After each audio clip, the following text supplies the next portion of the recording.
ఆది కాండము 1వ అధ్యాయము 2వ వచనాన్ని మనం చదువుకుందాము. భూమి నిరాకారముగాను శూన్యముగాను ఉండెను. చీకటి అగాధ జలముల పైన కమ్మియుండెను. దేవుని ఆత్మ జలముల పైన అల్లాడుచుండెను. ప్రార్థన చేసుకుందాం. మీరందరూ కూడా దేవా నాతో మాట్లాడండి అని ఓ చిన్ని ప్రార్థన. పరిశుద్ధుడు అయిన మా ప్రభువా, నీ సమాజం ఎదుట నేను నిలిచాను. మోషే నిలిచినప్పుడు మోషే మాటకు నాయనా మోషేకు నోరుగా మీరున్నారు. తండ్రి నీకు వందనాలు. ఈ సమయంలో నీ ప్రజలతో మాట్లాడుటకు నన్ను మరుగుపరిచి ఆత్మ సంఘములతో చెప్పుచున్న మాట అని మీరు సెలవిస్తారు. నీ సంఘము వినగలుగునట్లుగా వారు చెవులను ఆత్మీయ నేత్రాలను తెరవండి నాయనా. దేవా నీకు వందనాలు. బహిరంగముగా నేను కనబడుతున్నాను.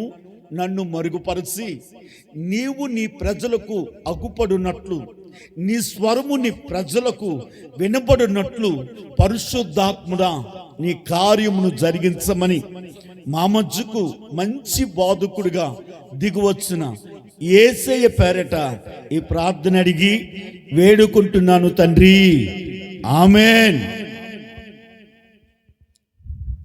గత కొన్ని దినాలుగా పరిశుద్ధాత్మను గురించి మనము వింటూ ఉన్నాము. ఈ నేటి దినాలలో పరిశుద్ధాత్మను గుర్చిన సమాచారము, పరిశుద్ధాత్మను మరి కొరకు ప్రార్థనలు, పరిశుద్ధాత్మ చేత నింపబడుటయు ప్రాముఖ్యము. పరిశుద్ధాత్మ అంటే పరిశుద్ధత ప్లస్ ఆత్మ, పరిశుద్ధత ప్లస్ ఆత్మ, పరిశుద్ధాత్మ. సంఘము పరిశుద్ధత కలిగినప్పుడు సంఘములోనికి దేవుని ఆత్మ దిగువస్తుంది. వాక్యములో మనము చూస్తే జాగ్రత్తగా విందాము. ఇశ్రాయేలీలు మరి ఐగుప్తు నుండి కానాను దేశానికి ప్రయాణములో వెళుతున్నప్పుడు దేవుడు వారి మధ్య నిబంధన మందసముగా వారికి దేవుడు ఒక పరిశుద్ధ స్థలాన్ని, గుడారము అనబడుతున్న మందిరాన్ని వారికి ఇచ్చాడు. మనము చూస్తే ఇశ్రాయేలీలు పాలెము చుట్టూ మరి ఆ పరలోకం నుండి కురిపింపబడుతున్న మన్నా భుజిస్తూ ఉంటే, ఇశ్రాయేలీలు 12 గోత్రములు కలిగిన వారు. 12 గోత్రములలో 11 గోత్రాలు పాలెము చుట్టూ మరి పరలోకము ఆ ఆకాశం నుండి మన్నా కురుస్తున్నప్పుడు ఆ మన్నా కూర్చుకుని వారు భుజిస్తూ ఉన్నారు. అదే సమయంలో మందిరములో యాజకత్వం చేస్తున్న అహరోను వంశీయులు అహరోను ఉన్నారు. వీరు ఏమి భుజిస్తున్నారు అని అంటే, వారు భుజించే ఆహారము మందిరములో ప్రతిష్ఠిత ఆహారం ఉంది. ఆ ఆహారం మాత్రమే వారు భుజిస్తున్నారు. అనగా ప్రజలందరూ భుజిస్తున్న ఆహారం వేరు, అహరోను భుజిస్తున్న ఆహారం వేరు. అహరోను భుజిస్తున్నది మందిరములో ప్రతిష్ఠింపబడిన ఆహారాన్ని భుజిస్తున్నాడు. ఈ రోజున లోకములో ఉన్నావు, ఏ ఆహారము నువ్వు తింటున్నావు? మందిరములో ప్రతిష్ఠించబడిన ఆహారము భుజిస్తున్నావా? ప్రజలందరూ కూడా పాలెములో మన్నాను తిన్నట్లుగా పాలెములో ఆహారము తింటున్నావా? మరి కొంచెం వివరంగా నేను మీకు తెలియజేస్తాను. రక్షణ సువార్త అనగా ప్రతి వాడు కూడా ప్రభు చేత వాక్యము చేత పిలవబడి యేసు రక్తములో కడగబడి ప్రభు ఎదుట నిలబడిన వాడు రక్షణ సువార్తను పొందినవాడు. దేవునికి స్తోత్రం. హల్లెలూయా, హల్లెలూయా. మహిమ సువార్త ఉంది. ఈ మహిమ సువార్త ఏంటో తెలుసా? దేవుని కొరకు నీవు రక్షింపబడి దేవుని సన్నిధిలోనికి వచ్చిన నిన్ను దేవుడు సంపూర్ణత కలగజేసి క్రీస్తు స్వరూపమును కలగచేసి నిన్ను దేవుని మందిరములో నిలబెట్టేదే మహిమ సువార్త. దేవునికి స్తోత్రం. హల్లెలూయా, హల్లెలూయా. రక్షణ నిన్ను మందిరములోనికి, దేవునిలోనికి నడిపిస్తే, మహిమ సువార్త అనేది నిన్ను ఆ క్రీస్తులో సంపూర్ణత కలగజేసి ఆ పరలోకానికి నిన్ను నడిపించేదై ఉన్నది. దేవునికి స్తోత్రం. ఆది కాండములో మనము చూస్తే మొదటి వచనానికి రెండో వచనానికి చాలా గ్యాప్ ఉంది, సంవత్సరాల వ్యవధి ఉంది. ఆ మొదటి వచనాన్ని వదిలిపెడితే రెండవ వచనంలో మనము చూస్తే వాక్యము మనతో మాట్లాడుతున్న మాట ఏమిటంటే, దేవునికి స్తోత్రం, మొదటి వచనంలో దేవుడు సృష్టిని సంపూర్ణంగా కలగచేశాడు. మనుషుడు ఏ పని చేసినా, మనుషుడు ఏ వస్తువు కలగజేసినా ఆ మనుషుడు చేసిన పని లోపము కలిగి ఉంటుంది. కానీ దేవుడు కలగజేసిన ఏ పని కూడా లోపము లేనిదై ఉంది. ఎందుకో తెలుసా? దేవుడు సర్వజ్ఞాని అయి ఉన్నాడు. దేవుడు ఎలాంటి వాడు చెప్పండి? సర్వజ్ఞాని అయి ఉన్నాడు. మొదటి వచనంలో మనం చూస్తే ఆదియందు భూమి ఆకాశంలోను సృజించెను. భూమిని సృజించాడు, ఆకాశాన్ని సృజించాడు. కానీ ఈ భూమి ఆకాశముడు సృజించినప్పుడు దేవుడు లోపం కలిగినదిగా సృజిస్తాడంటే లోపము లేని భూమిని, లోపము లేని ఆకాశాన్ని సృజించాడు. సాతాను యొక్క పతనాన్ని బట్టి, దేవదూతల పతనాన్ని బట్టి భూమి ఇప్పుడు ఎలా కనబడుతుందంటే, మొదటిగా మనం చూస్తే ఆకారము గల భూమి నిరాకారంగా మారిపోయింది. రెండోది చూస్తే వెలుగుగా ఉన్న భూమి చీకటిగా మారిపోయింది. సమస్తము నిండి ఉన్న భూమి శూన్యముగా మారిపోయింది. భూమి మీద జలములు ఉన్నాయంట. ఏమన్నాయి చెప్పండి? భూమి మీద జలములుగా మారింది. దేవునికి స్తోత్రం. హల్లెలూయా. ఇప్పుడు భూమిని చూస్తుంటే నిరాకారంగా మారింది, చీకటిగా మారిపోయింది, శూన్యంగా మారిపోయింది. భూమి మీద జలములు వచ్చాయి. దేవునికి స్తోత్రం. ఆ కింద వాక్యములో మనము చూస్తే భూమి మీద ఉన్న జలముల మీద దేవుని ఆత్మ అల్లాడుచుండెను అని మాట మనకు కనబడుతుంది. ఏంటి చెప్పండి? దేవుని ఆత్మ అల్లాడుచుండెను. ఈరోజు మనకు బోధించే వాక్యం అంటే దేవుని ఆత్మ మన మీద అల్లాడుచుండెను, మన మీద అల్లాడుచుండెను. దేవునికి స్తోత్రం. హల్లెలూయా, హల్లెలూయా, హల్లెలూయా. అల్లాడుచుండును ఆ మాటకు బైబిలు నిఘంటువును మనము చూస్తే అల్లాడుట అనే మాటకు సలించుచుండెను, రెండు ఆలోచించుచుండెను. ఏంటి చెప్పండి? సలించుచుండెను, ఆలోచించుచుండెను. దేవునికి స్తోత్రం. హల్లెలూయా. నిరాకారంగా ఉన్న భూమి ఆకారము లేకపోతే, చీకటి కలిగి ఉంటే, శూన్యములో ఉంటే, భూమి మీద జలములు కమ్ముకుని ఉంటే ఆ జలముల మీద దేవుని ఆత్మ అల్లాడుచు సలించిపోతుంది. ఏంటో తెలుసా? దేవుడు భూమి ఆదియందు భూమిని కలగజేసినప్పుడు పూర్ణ సంపూర్ణతతో కలగజేశాడే. దేవదూత పతనం వలన, అపవాది పతనం వలన ఈ భూమి నిరాకారంగా మారింది, చీకటిగా మారింది, శూన్యంగా మారింది. భూమి మీదకి జలములు వచ్చేసాయని దేవుని ఆత్మ సలించిపోతుందట. దేవుని ఆత్మ ఆలోచిస్తూ ఉందంటండి. ఏమిస్తుంది చెప్పండి? ఆలోచిస్తూ ఉందట. దేవునికి స్తోత్రం. హల్లెలూయా, హల్లెలూయా. వాక్యములో మనం చూస్తే ద్వితీయోపదేశకాండము 32వ అధ్యాయము 11వ వచనాన్ని మనము చూస్తే, పక్షిరాజు తన గూడు రేపి పిల్లలపై అల్లాడుతూ రెక్కలు చాచుకొని తన రెక్కల మీద వాటిని మోయినట్లు యెహోవా వారిని, దేవునికి స్తోత్రం. పక్షిరాజు తన గూడుని రేపి తన పిల్లలపై అల్లాడుచు రెక్కలు చాపుకుని వాటిని పట్టుకుని తన రెక్కల మీద వాటిని మోస్తున్నాడంట. జాగ్రత్తగా వినండి. పక్షిరాజు తన గూటులో ఉన్న పిల్లలను గూడు రేపి పిల్లలను అల్లాడుచుండటానికి కారణం ఏంటి? పక్షిరాజు తన గూటిని రేపడానికి కారణం ఏంటి? మనం ఆలోచన చేస్తే అడవులో వెళ్ళిన వాడికి ఒక్కడికట ఒక పక్షి దొరికింది. ఏం దొరికింది చెప్పండి? పక్షి దొరికింది. పక్షి యొక్క సహజ గుణము ఎగరడం. పక్షి యొక్క సహజ గుణం ఏంటి చెప్పండి? ఎగరడం. ఇప్పుడు ఇంటికి తీసుకొచ్చాడు ఈ పక్షిని ఇంటికి తీసుకొచ్చి దాని కొరకు ఒక బోను తయారు చేసి దానికి ప్రతి 3 పూటల ఆహారము పానము పెడుతూ ఉండేవాడు. ఇలా కొన్ని దినాలైన తర్వాత ఈ పక్షిని బయటికి తీసి ఎగరవేయడం ప్రారంభించాడంట. కానీ అది ఏం మర్చిపోయిందంటే ఏం మర్చిపోయింది? ఎగరడం మర్చిపోయింది. ఎందుకు ఎగరడం లేదు అంటే పక్షి ఎగురుతూ తాను ఆహారాన్ని సంపాదించుకోవాలి.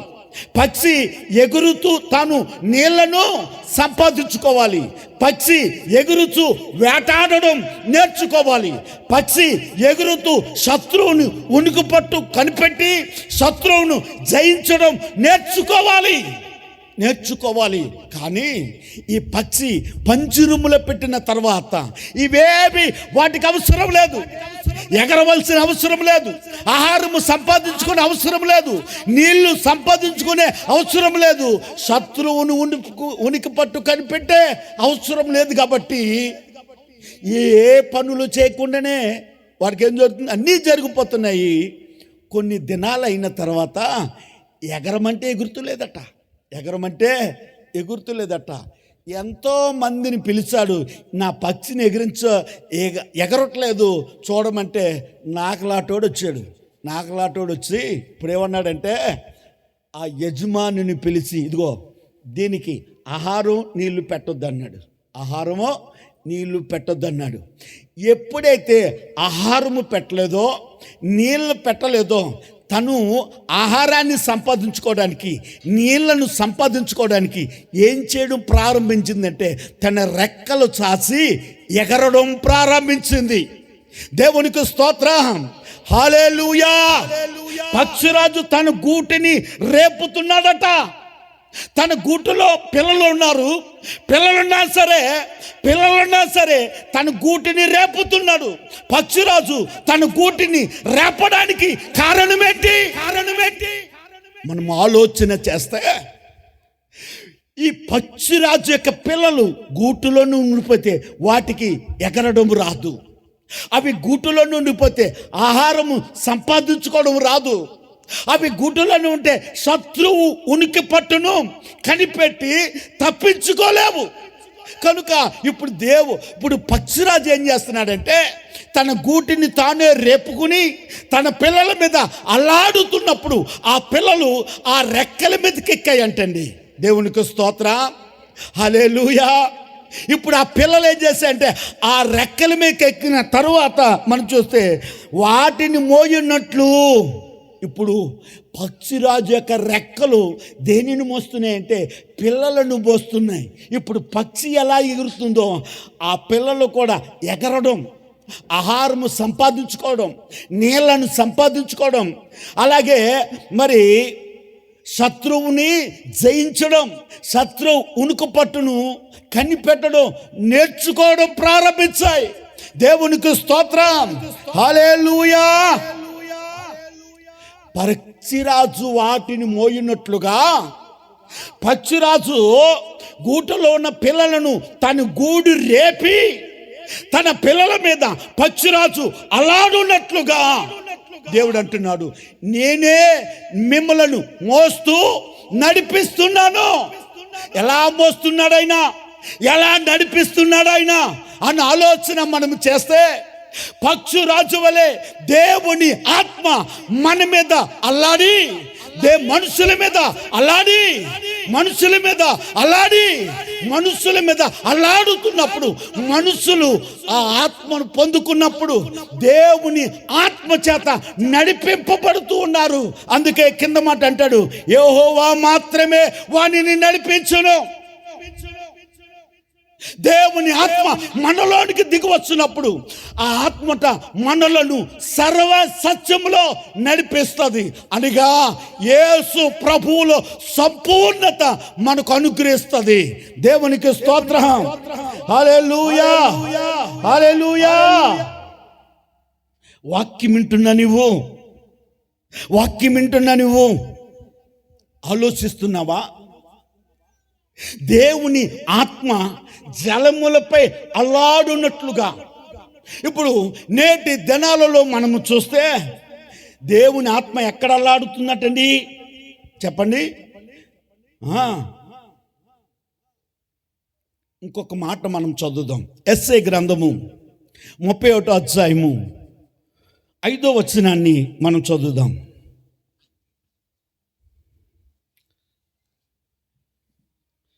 31:5 పక్షులు ఎగురుచు తన పిల్లలను కాపాడునట్లు సైన్యములకు అధిపతిగా యెహోవా యెరూషలేమును కాపాడును.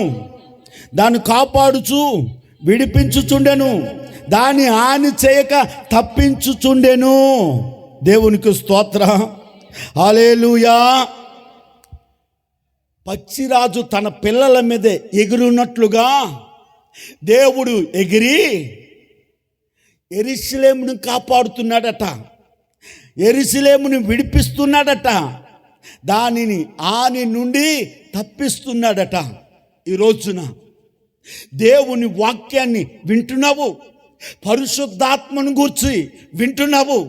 పరిశుద్ధాత్మ దేవుడు నీ మీద అల్లాడుతూ ఉన్నాడు అనే సంగతి నీకు తెలుసా? అందుకే యోహానులో మనకు దేవుడు మాట్లాడుతున్నాడు. యోహాను సువార్త 14వ అధ్యాయము 16వ వచనములో మనము చూస్తే,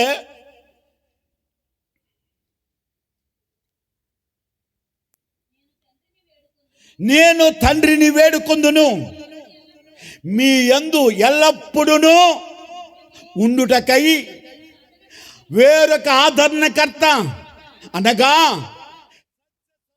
ఆత్మ మీకు అనుగ్రహించెను. దేవునికి స్తోత్రం. యేసు ప్రభు బోధన ఆరంభించిన తరువాత యేసు ప్రభును వెంబడించిన ఆయన శిష్యులు, యేసు ప్రభు వెంబడించిన అనేక ప్రజలు ఆయన అంటున్నారు, దేవుడు మన మధ్యన ఎల్లకాలము ఉంటాడని వారు తలుస్తున్నారు. కానీ దేవుడు ఏమంటున్నాడు తెలుసా? వారి హృదయ రహస్యాలను ఎరిగిన దేవుడు, వారి హృదయ తలంపును ఎరిగిన దేవుడు అంటున్నాడు, ఇదిగో నేను మిమ్మలను అనాథులుగా విడిచిపెట్టి వెళ్ళను. నేను అనాథుగా విడిచిపెట్టి వెళ్ళను అంటే దాని అర్థం ఏంటో తెలుసా? ఇదిగో నాకు ఒక కాలము నిర్ణయింపబడింది, వదకు తేపడిన గొర్రె పిల్లగా ఈ లోకానికి వచ్చాను. ఇదిగో నేను మీ మధ్య నేను సిలువైబడి పునరుద్ధానము కలిగి నేను మళ్ళీ నా తండ్రి దగ్గరికి వెళ్తాను అంటే అప్పుడు ప్రజలందరూ కూడా ఏమైపోతారో తెలుసా? తండ్రి లేనివాడు తండ్రి మాయమవుతే పిల్లలేం దిక్కులేని వారు అయిపోతున్నారట్టుగా దేవుడు అంటున్నాడు, మిమ్మల్ని అనాథలుగా వదిలిపెట్టను. ఈ రోజున దేవుడు నిన్ను అనాథులుగా వదిలిపెట్టలేదు. మరి ఏం చేశాడో తెలుసా? ఆయన పైకెత్తబడిన తరువాత అక్కడున్న ఆదరణకర్త పరిశుద్ధాత్మను ఈ భూమి మీదకి పంపించాడు. దేవునికి స్తోత్రం. పరిశుద్ధాత్ముడు జనములపై అల్లాడిన పరిశుద్ధాత్ముడు ఈ రోజున జనములపై అల్లాడుచు జనములలోనికి వచ్చి జనములను నడిపించబోతున్నాడు ఆయన. దేవునికి స్తోత్రం. హల్లెలూయా. అందుకే దేవుడు అంటున్నాడు, నా ఆత్మ లేనివాడు నావాడ కాదు. ఏంటి చెప్పండి?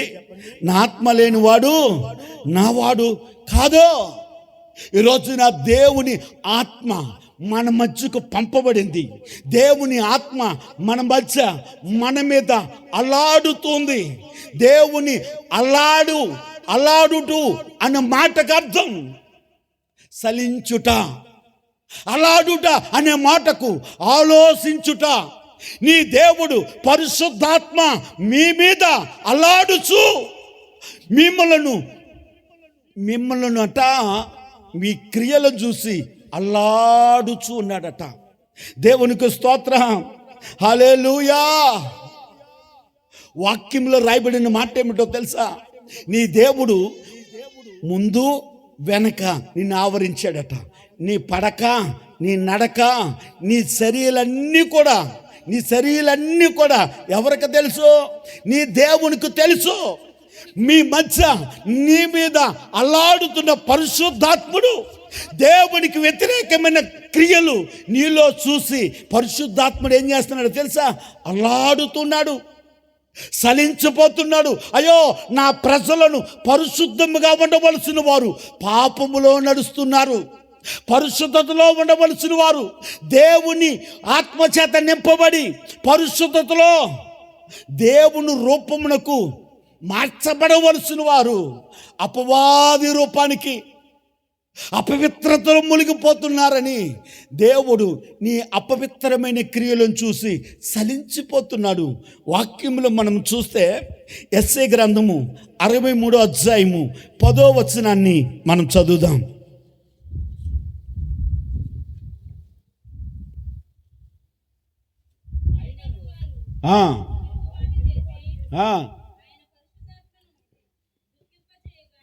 అయినను వారు తిరుగుబాటు చేసి పరిశుద్ధాత్మను దుఃఖింపచేయగా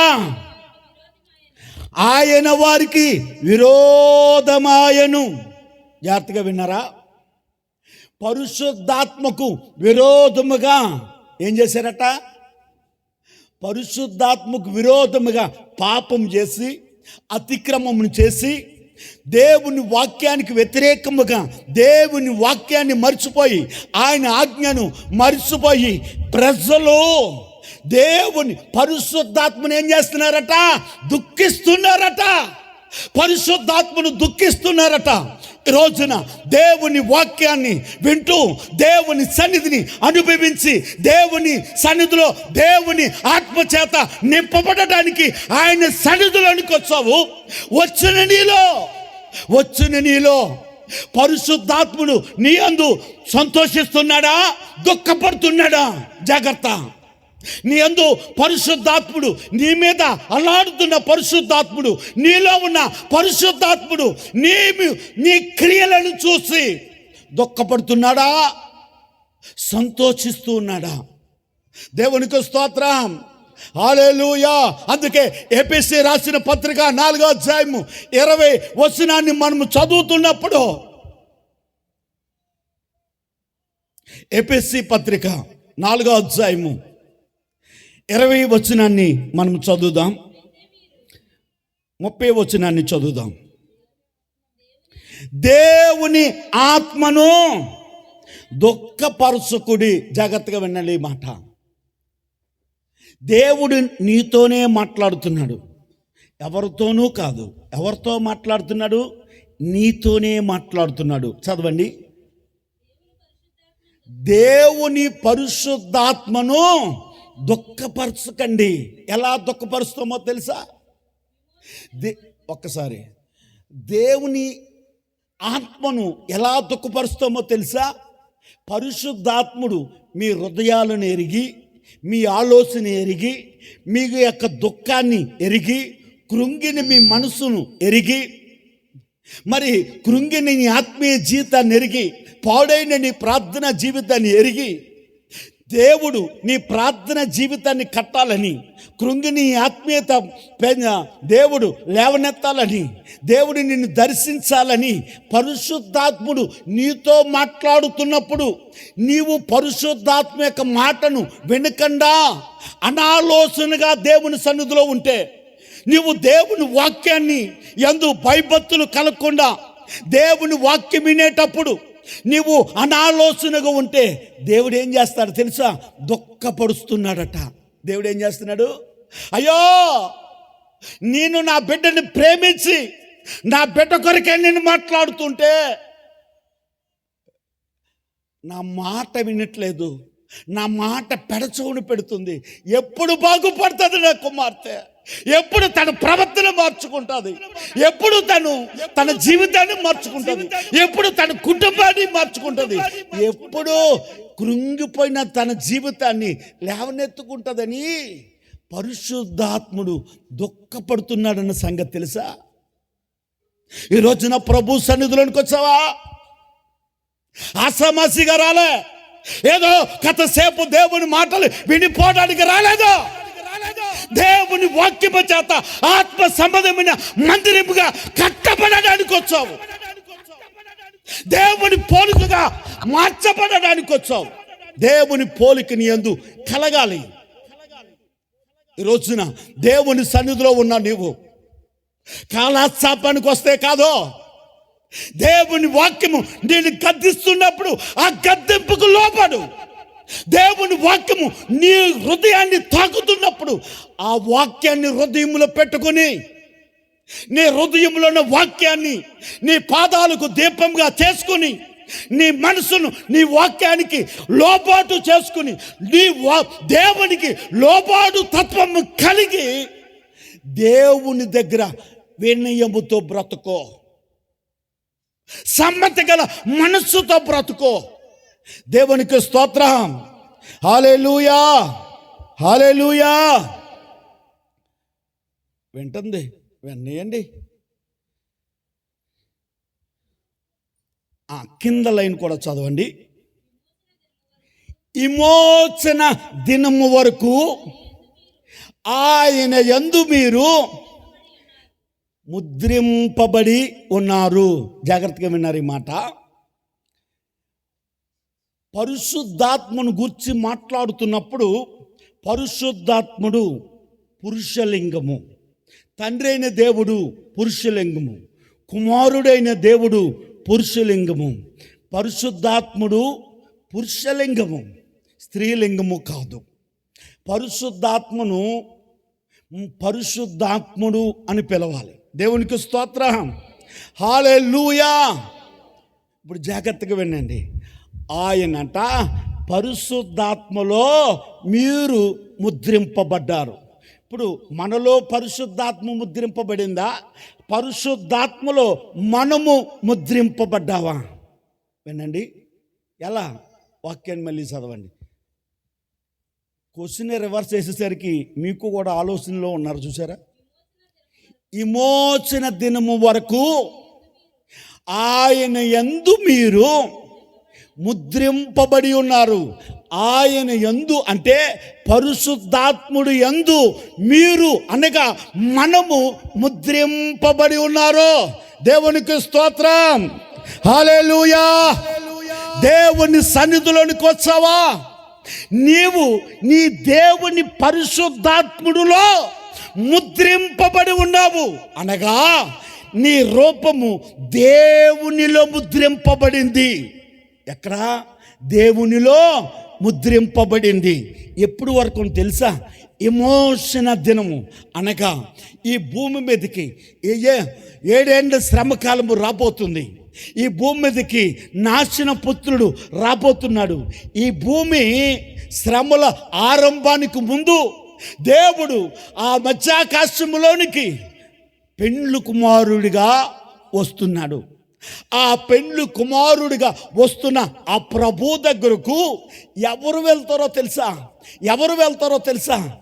ఎవరైతే పరిశుద్ధాత్మలో ముద్రింపబడతారో, పరిశుద్ధాత్మలో తన రూపాన్ని భద్రపరుచుకుంటారో వారి మాత్రమే ఆ పరలోకానికి వెళ్తారే తప్ప పరిశుద్ధాత్మలో ముద్రింపబడి ఏ ఒక్కరు కూడా ఆ పరలోకములకు వెళ్ళలేరు.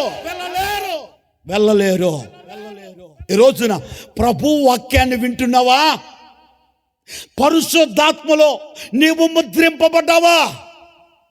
పరిశుద్ధాత్మలో నీవు ముద్రింపబడ్డావా? నీలోనికి పరిశుద్ధాత్మ రావడం కాదండి, ముందు నువ్వు పరిశుద్ధాత్మలో ముద్రింపబడాలి. అదే క్రీస్తులో సంపూర్ణత. క్రీస్తులో సంపూర్ణత. దేవునికి స్తోత్రం. హల్లెలూయా. మనము గనుక ప్రభువులో ముద్రింపబడితే, పరిశుద్ధాత్మలో ముద్రింపబడితే, జాగ్రత్తగా విందాం. 1 సమూయేలు గ్రంథము 10వ అధ్యాయము 10వ వచనాన్ని మనం చదువుదాం.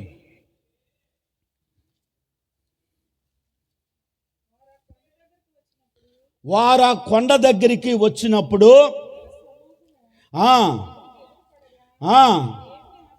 దేవుని ఆత్మ బలముగా అతని మీదకి వచ్చెను. దేవునికి స్తోత్రం, హల్లెలూయా. సౌలు సమూయేలు ఇద్దరు మనకు కనబడుతున్నారు. సమూయేలు సౌలుని పిలిచి, ఇదిగో దేవుని కొండ మీదకి వెళ్ళు అని అన్నాడు. ఆ దేవుని కొండ మీదకి వెళ్ళినప్పుడు కీర్తనలు పాడేవారు, వాయిద్యములు వాయించేవారు, ఒక్క మాటలో ఆరాధన చేయవారు అక్కడ ఉన్నారు, ప్రకటించేవారు అక్కడ ఉన్నారు. ఇంకెవరున్నారట? ఎవరున్నారు చెప్పండి?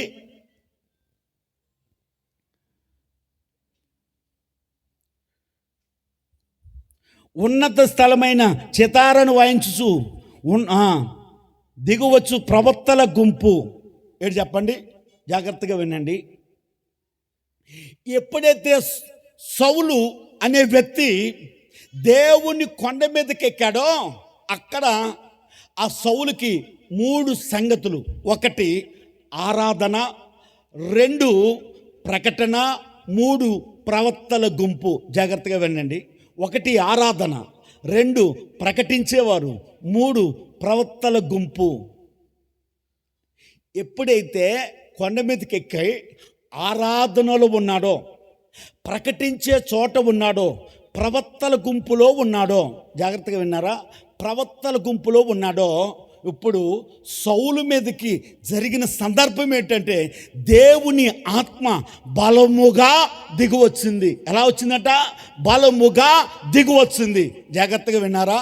దేవుని కొండ అనే మాటకు జాగ్రత్తగా వినండి.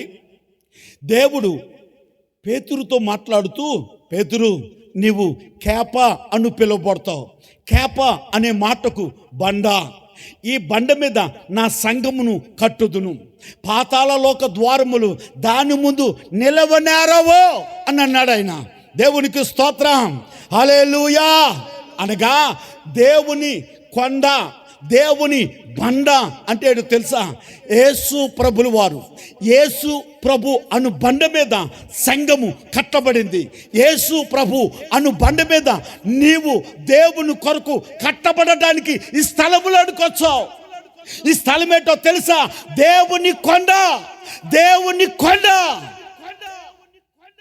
కొండ మీద ఉన్న నీకు ఆరాధన, 2 ప్రకటించుట, 3 ప్రవక్తల గుంపులో ఉండాలి. మనము చూస్తే ఆరాధన అంటే ఏంటో తెలుసా? ఆరాధన అంటే తెలుసా?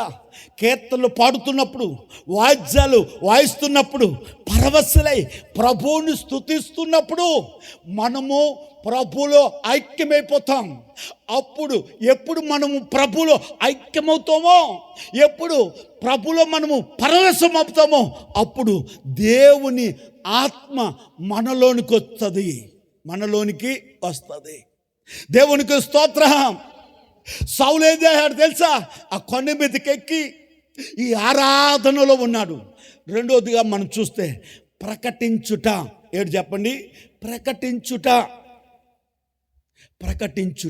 ఈ రోజున దేవుని వాక్యమును ప్రకటించడానికే దేవుడు వచ్చాడు. ప్రకటింపబడుతున్న వాక్యమును నువ్వెంతగా స్వీకరించి, ఎంతగా హృదయంలో దాచుకుని, దాని వలన పరివర్తన చెంది వాక్యాన్ని నేర్చుకుని, ఇన్న వాక్యాన్ని నీ ఇంటిలో ప్రకటిస్తున్నావా? నీ బిడ్డలకు నువ్వు ప్రకటిస్తున్నావా? నీ కుటుంబానికి నీవు ప్రకటించగలుగుతున్నావా? సౌలు ప్రకటించడం ప్రారంభించాడు, ఆరాధించడం ప్రారంభించాడు. ప్రవక్తల గుంపులో ఉన్నాడట. వాక్యము చెప్తుంది, మీరు రాజులైన యాజక సమూహము. మనం ఎవరో తెలుసా? మన దేవుడు రాజు. ఈ లోకాలను కాదు, పరలోకానికి రాజు అయినా. ఈ లోక రాజ్యాలన్నీ ఆయన ముందు సాగిలపడాలి. ఈ లోక రాజ్యాలన్నీ ఆయన ముందు సాగిలి పడాలి. ఈ లోక రాజ్యాలన్నీ కూడా ఆయనవే. ఈ లోక రాజ్యాలన్నీ కూడా ఆయనవే. మన తండ్రి రాజు అయితే మనం ఎవరో తెలుసా? మనము రాజులమే, యువరాజులం.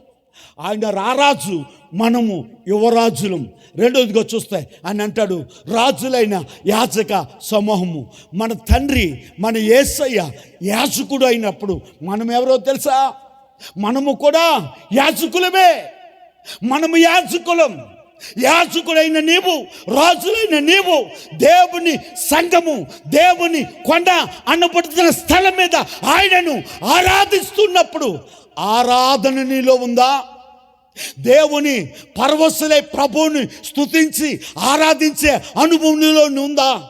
ప్రకటించే అనుభవం నీలో ఉందా? ప్రవక్తల గుంపులో నిలిచే అనుభవం నీలో ఉందా? ఉంటే ఈ రోజున దేవుడు నీతో మాట్లాడుతున్నాడు. దేవుని ఆత్మ బలముగా దిగువస్తుందట. ఆ మాట మళ్ళీ చెప్పండి, చదవండి. దేవుని ఆత్మ అతని మీదకి బలముగా దిగువచ్చును.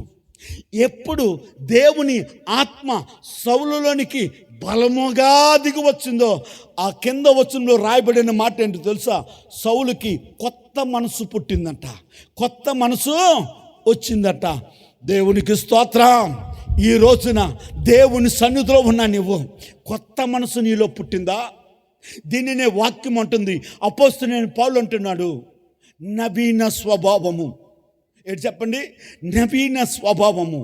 దీని పేరే క్రీస్తు అను ఆత్మలో, పరిశుద్ధాత్మలో ముద్రింపబడడం. ఈరోజున వాక్యం వింటున్నా నువ్వు ఎందుకు వచ్చావు? ఈ సన్నిధిలోనికి, దేవుని కొండ మీదకి ఎందుకు వచ్చావు? దేవుని సంఘంలోనికి ఎందుకు వచ్చావు అంటే, ఉన్నత స్థలమైన దేవుని కొండ మీద ఆయనను ఆరాధించడానికి వచ్చావు, ఆయన ప్రకటించడానికి వచ్చావు, ఆయనను ప్రవక్తల గుంపులో ఉండడానికి వచ్చావు. దేవునికి స్తోత్రం.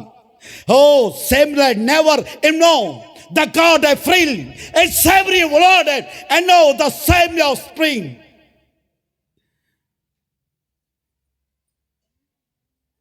అలా పడుకోబెట్టండి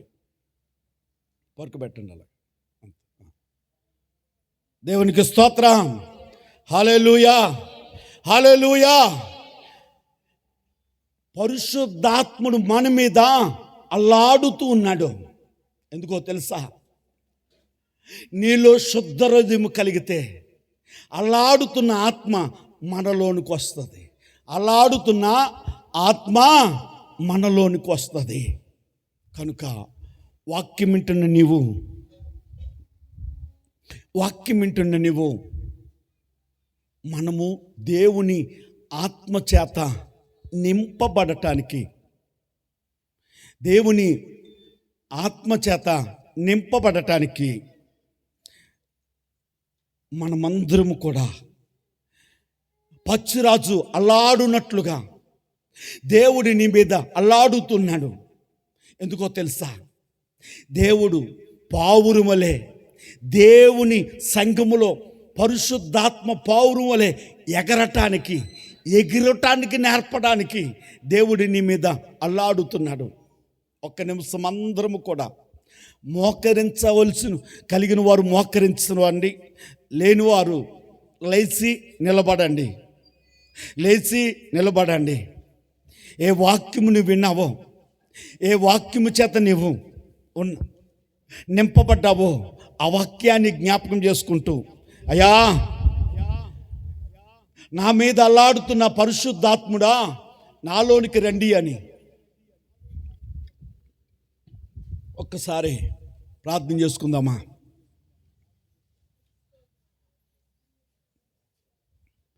స్వరమెత్తి గట్టిగా అందరము కలిసి, అభిషేకము నా తల మీద, ఆత్మైన దేవుడు నాలోననే పాటను పాడుతూ ప్రభు ఆత్మను మన హృదయంలోనికి ఆహ్వానించుకుందాం.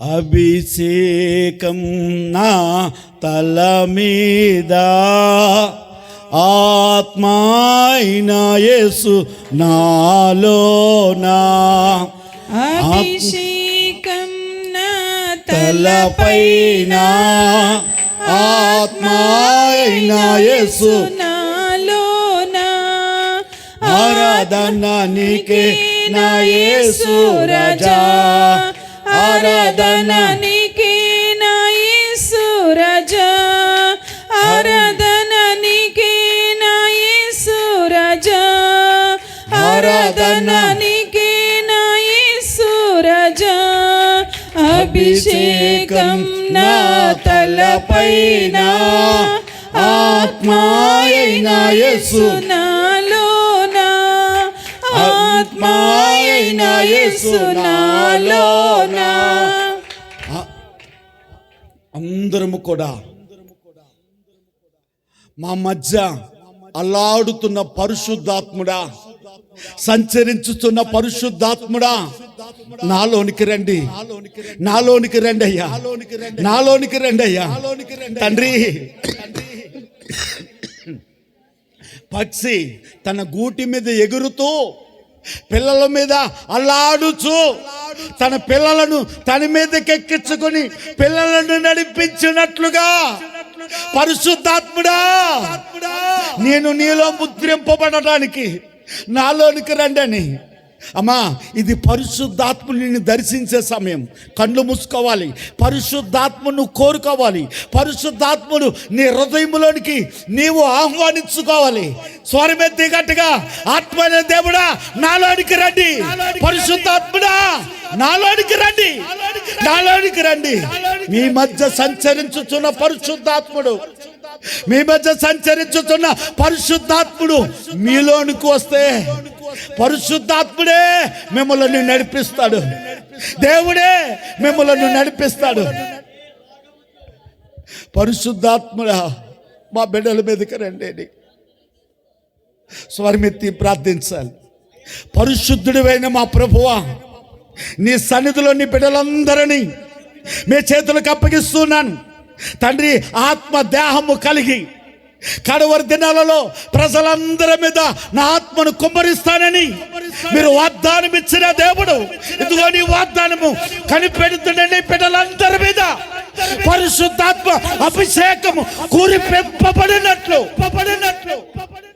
నీ కృప దయచేయండి, నీ కృప దయచేయండి. తప్పుకు కొలవారులారా నా యొద్దకు రండి అన్నావు. ఇదిగో పరిశుద్ధాత్మ దప్పికతో నీ పాదాల దగ్గర ఉన్నారు. ఆత్మదాహాన్ని తీర్చండి, పరిశుద్ధాత్మలో వీరిని ముద్రించండి. పరిశుద్ధాత్మ నైనని బిడ్డల మీద అభిషేకించి కృపతో నింపమని ప్రార్థిస్తున్నాను. దాటిపోవద్దు నాయన, నీ సన్నిధిలో నీ బిడ్డలు ప్రభా, నాయనా నీకు వందనాలయ్యా. నాయనా, ఏ మనస్సుతో వారు వచ్చారో, దేని మనస్సుతో వచ్చారు, నలిగిన మనస్సుతో వచ్చారు, సమస్యల మధ్య వచ్చారు, ఇబ్బందుల మధ్య వచ్చారు. నాయనా నీకు వందనాలయ్యా. భారము కలిగి నీ సన్నిధిలోనికి వచ్చారు నాయనా, శరీర బలహీనతల మధ్య నీ సన్నిధిలోనికి వచ్చారు. త్రోసివేసే దేవుడు కాదు అయ్యా, నీకు వందనాలయ్యా. నీ బిడ్డలందరినీ దర్శించి వారి అక్కర్లు తీర్చండి, వారి సమస్యలు విడుదల కలగచేయండి.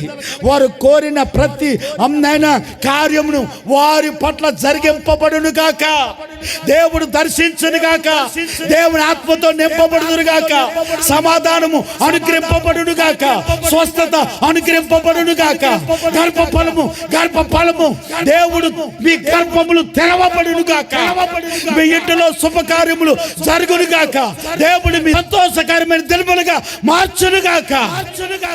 దేవుడు నిన్ను, నీ కుటుంబాన్ని, దేవుడు నిన్ను, నీ సంతతిని ఆయన జనముగా మార్చి దీవించును గాక. పరిశుద్ధుడివైన మా ప్రభువా, నీ బిడ్డలందరినీ దర్శించి నీ కృపతో నింపండి.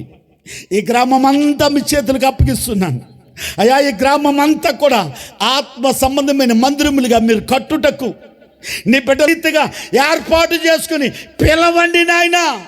నీ సన్నిధిలో ఉన్నవారు అయినా ఆరాధన గుంపులో ప్రకటించేవారు గుంపులో, తండ్రి ప్రవక్తల గుంపులో నిలబడి నీ పని నాయనా, నీ కార్యములను వారి చేత జరిగించి దీవించమని, బలపరచమని మా మధ్యకు తన దాసులతో, అలాగే ప్రభా నాయనా 30వ తారీఖు దేవా ఇదిగో నాయనా నీ కుమార్ రాజేశ్వరిని మీరు పిలుచుకున్నారు, సంఘమును నాయనా గాయపరిచారు దేవా, నీకు వందనాలయ్యా. కుటుంబాన్ని గాయపరిచారు నాయన. నీ కుమారుని యొక్క ఆత్మీయ జ్ఞాపకార్థ కూడిక ఒక నాయన రక్షణ సువార్తగా జరగాలి, అనేకులు రక్షణ సువార్తగా నాయన ప్రకటించడానికి ఘనముగా ఆ కూడికను జరిగించండి తండ్రి. రేపటి నుంచి నాయనా బలమైన తుఫానని అయ్యా, ఇక్కడే తీరం దాటుతుందని ఈ ప్రాంతం అంతా రెడ్ అలర్ట్ చేయగా తండ్రి నీకు వందనాలు. ఈ తుఫాను వల్ల ఆస్తి నష్టము కలగకుండా, ప్రాణ నష్టము కలగకుండా నాయనా, ఎలాంటి నష్టము కలగకుండా యేసయ్య నీ కృపాను గురించి 30వ తారీఖున ప్రభా నీ కుమారుని ప్రభా ఆ జ్ఞాపకోర్త కూడికకు నాయనా వాతావరణమును నాయన మీరు అనుకూలింపచేయండి, మంచి వాతావరణం ఇవ్వండి, అనేకులను ఆ స్థలమునకు నడిపించి దీవించమని, కృపతో కప్పమని మా మధ్యకు దిగవచ్చిన యేసు ప్రభుల వారి పేరట ఈ ప్రార్థన అడిగి వేడుకొని పొందుకొని ఉన్నాము తండ్రి. యేసు రత్నము జయము, ప్రవేశు రత్నము జయము, ప్రవేశ రత్నము సంపూర్ణ విజయం, అపవాది క్రియలకు అనంతకాల నాశనం కలుగును. మన తండ్రి అయిన దేవుని యొక్క ప్రేమ, కుమారుని యేసు ప్రభు యొక్క కృపయు, పరిశుద్ధాత్మ అన్యోన్య సహవాసము, పరిశుద్ధాత్మలో మనమందరము ముద్రింపబడు భాగ్యము దేవుడు అనుగ్రహించును గాక. బోలో క్రీస్తు మహారాజుకే హల్లెలూయా, హల్లెలూయా. మీ అందరికీ వందనాలు. ప్రభు మిమ్మలను దీవించునుగాక.